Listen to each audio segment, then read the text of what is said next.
દરિયાનું પાણી અને આઈથી પાકિસ્તાનની બોર્ડર ચોખ્ખી દેખાય. મંદિરનું લોકેશન મિત્રો જબરદસ્ત છે, ખરેખર ગજબ ટ્રાફિક છે અહીંયાનો. મંદિરના ગર્ભગૃહમાં આવી ગયા છીએ આપણે. આ સ્થિતિમાં જોવા મળે છે આપણને 1000 કોટી અહીંયા શિવલિંગ જોવા મળતા હતા. ત્યાંની પેલે બાજુ દેખાય છે, ત્યાંના દર્શન કરીને પછી આપણે સીધા નીકળશું હવે સફેદ રણ તરફ. કે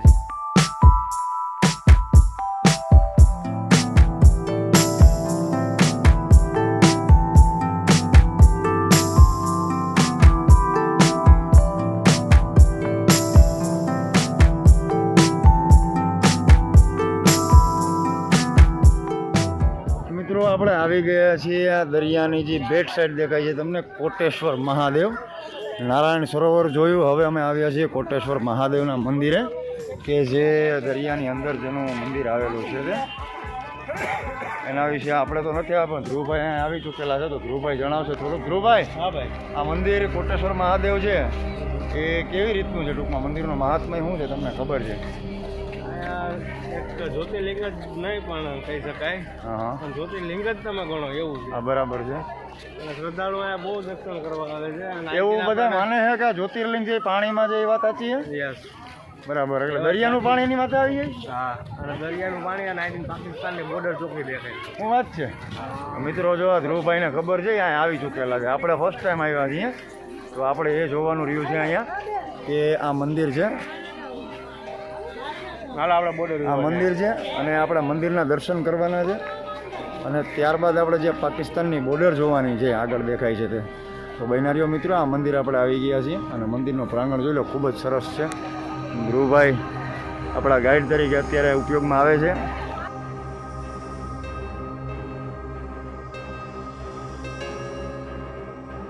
તહેવારોની રજાઓના દિવસો છે, તો અત્યારે ટ્રાફિકનો માહોલ ખૂબ જ ગરમ જોવા મળે છે અહીંયા.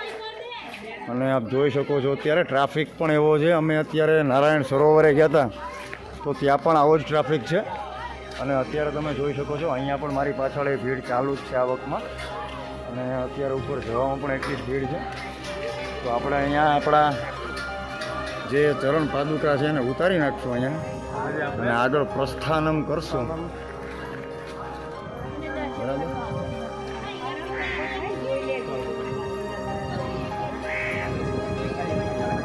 મિત્રો અહીંયા દરિયા કાંઠો છે એટલે તમે કદાચ ઉઘાડા પગે આમાં રખડશો તો તમને પગ નહીં શકે. મંદિરનું લોકેશન મિત્રો જબરદસ્ત છે. આવી ગયા છે આપણે મંદિરના પ્રાંગણમાં. મંદિરના પ્રાંગણમાં આવતાની સાથે જ તમને ડાબા હાથ ઉપર અહીંયા એક સરસ મજાની માહિતી જોવા મળશે. તો સૌ દર્શક મિત્રોને એવી વિનંતી છે કે સૌપ્રથમ આ માહિતી વાંચી લે. જો તમે આ માહિતી વાંચેલી હશે મિત્રો, તો તમને આ મંદિરને ઓળખવામાં અને મંદિરને સમજવામાં ઝાઝી વાર નહીં લાગે. અને ત્યારબાદ તમે અહીંયાનું ભ્રમણ આસાનીથી કરી શકશો ને જગ્યાની માહિતી પૂરી લઈ શકશો. તો વધીએ મિત્રો આગળ. આપણે અહીંયા આવે છે એક દેવી મંદિર, તો આપણે એના દર્શન કરી લઈએ સૌપ્રથમ. ત્યારબાદ મહાદેવ ભોળાનાથ કોટેશ્વર મહાદેવના દર્શન કરી અને આગળ આપણો સફર જારી રાખશું. તો ચાલો આપણે દેવી મંદિરના દર્શન કરી અને આગળ વધીએ. અહીંયા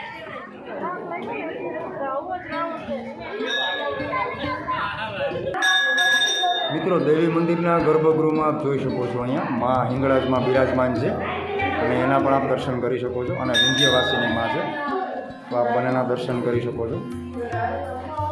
સામે હનુમાનજી બિરાજેલ છે અને આ બાજુ ગણપતિ દાદા બિરાજેલ છે.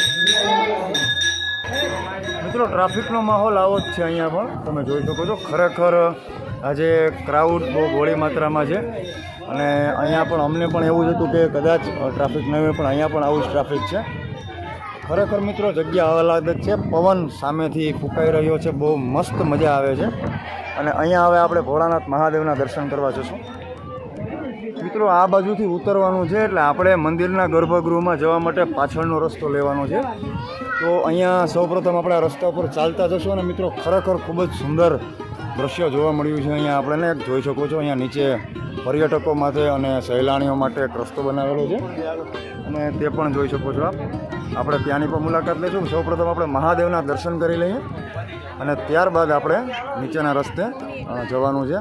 આપ જોઈ શકો છો, ખૂબ જ સુંદર અને મનમોહક દ્રશ્ય છે મિત્રો, ખરેખર આહલાદક છે. અને આ તરફથી આપણે મહાદેવના મંદિર તરફ જવાનું છે, આપ જોઈ શકો છો. અને મારી પાછળ તમે જોઈ શકો છો ક્રાઉડ આટલું આટલું છે. ભીડમાં જરાય ઘટાડો નથી થતો મિત્રો, ભીડ વધતી જ જાય છે. ખરેખર દર્શનાર્થીઓ અને સહેલાણીઓ ઘણા ઉમટી પડ્યા છે અહીંયા. અને આપણે અત્યારે જોઈ શકો છો આ રસ્તેથી અહીંયા જવાનું છે અને પાછળના ભાગે ભગવાન ભોળાનાથના મંદિરમાં જવાની સીડીઓ આવેલી છે, તો આપણે ત્યાંથી પ્રસ્થાન કરશું.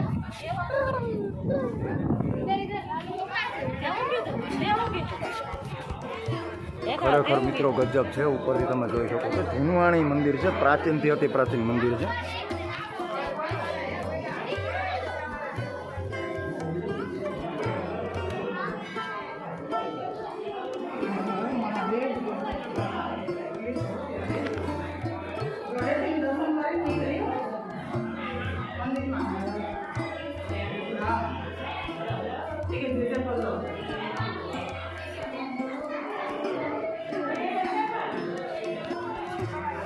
મિત્રો આ દરવાજાની બહાર નીકળતાની સાથે જ અહીંયા આપણે પરિક્રમાનો એક રૂટ છે, તો અહીંયા પરિક્રમા કરતા જશું અને પછી અહીંયાથી બહાર નીકળી જશું. અહીંયા આપ જોઈ શકો છો આ મંદિરના જૂના અવશેષો છે થોડા, અને અહીંયા પણ શિવલિંગો છે નાના નાના આવેલા છે. મિત્રો અહીંયાની કહેવત પ્રમાણે અમુક જેટલા 1000 કોટી શિવલિંગ હતા, અને જે તે સમયના જે બૌદ્ધ અવશેષો જોવા મળે છે આપણે એને જોતા. અને એક દંતકથા અનુસાર રાવણ જ્યારે કૈલાસપતિ શિવશંકર ભોળાનાથને પ્રસન્ન કરવા માટે જ્યારે તપસ્યા કરી હતી, ત્યારે તેણે અહીંયા શિવલિંગ સ્વરૂપમાં જે 1000 કોટી શિવલિંગ હતા એમાંથી 1 કોટી શિવલિંગનું અહીંયા સ્થાપન થઈ ચૂક્યું હતું. એટલે અત્યારે આ જગ્યાનું કોટેશ્વર મહાદેવ પડ્યું છે. તો આપણે આ જગ્યાના ઇતિહાસ વિશે વિસ્તૃત જાણીશું આવતા બીજા વિડીયોમાં. અત્યારે તો આપણે જે ટૂંકમાં જે ગૌણ બાબત છે જાણવાની છે, અને અત્યારે જે મંદિરનો માહોલ છે એ જોવાનો છે. મિત્રો અહીંયાથી આપણે એક આગળ વધવાનો છે, હજી એ એમને લઈ લેવાનું.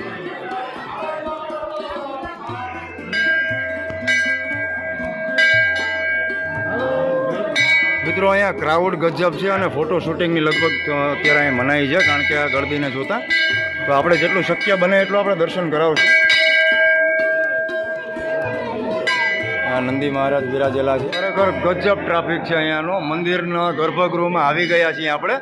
ઉપર તમે જોઈ શકો છો આખો સામે જ કોટેશ્વર મહાદેવના દર્શન આપણે જેટલા શક્ય બનશે એટલા કરાવશું. પણ ખરેખર મિત્રો આજે જે તહેવારોના હિસાબે જે ગળદી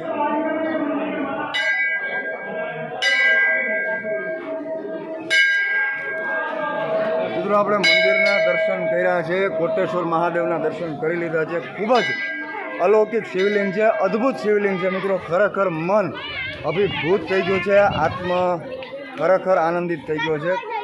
ખૂબ જ સુંદર અલૌકિક. મારી લાઈફમાં પ્રથમવાર મેં આ શિવલિંગ જોયું છે મિત્રો. ખરેખર મજા આવી ગઈ છે, મન ભાવ વિભોર થઈ ગયું છે.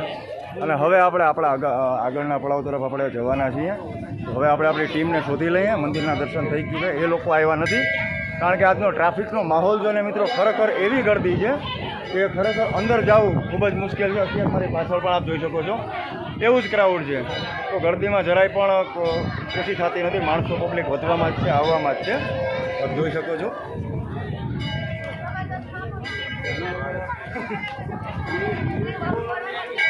ખરેખર મિત્રો હું જ્યારે અહીંયા આવ્યો એટલે ત્યારે મેં વાત પણ સાંભળેલી હતી અને માહિતી પણ જોઈ હતી.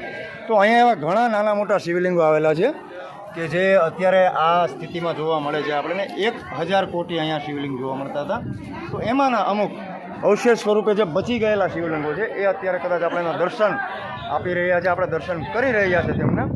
અને હવે વધીએ મિત્રો આગળ આપણા બીજા પડાવ તરફ. આપણી ટીમને શોધી લઈએ જ્યાં લોકો આવ્યા છે. ત્યારે બંને મંદિરોના દર્શન કરી લીધા છે, મહાદેવ ભોળાનાથ મંદિરના દર્શન કરી લીધા છે મિત્રો. અને હવે આપણે વધવાના છે આગળના પડાવ તરફ, અને હવે જવાના છે નીચેની સાઈડમાં. તો આપણે સૌ પ્રથમ નીચે ઉતરી આપણી ટીમને શોધી અને સીધા જશું ત્યાંની પહેલી બાજુ દેખાય છે ત્યાંના દર્શન કરીને પછી આપણે સીધા નીકળશું હવે સફેદ રણ તરફ, કે જ્યાં આપણો આગળનો પડાવ છે. તો અત્યારે આપ જોઈ શકો છો અત્યારે જેટલું ક્રાઉડ અત્યારે જોવા મળી રહ્યું છે મિત્રો. ખરેખર મંદિરોમાં જ્યાં પણ ગયો છું આટલું ક્રાઉડ તહેવારોમાં નથી જોવા મળ્યું મને. તો ખરેખર ખૂબ જ સારી બાબત કહેવાય. અને સૌપ્રથમ આપણે તમને આ બતાવી દઈએ મંદિરનો જે ગર્ભગૃહ છે શરૂઆતનો છે, અંદરનો અને બહારનો બંને જોઈ શકો છો આપ.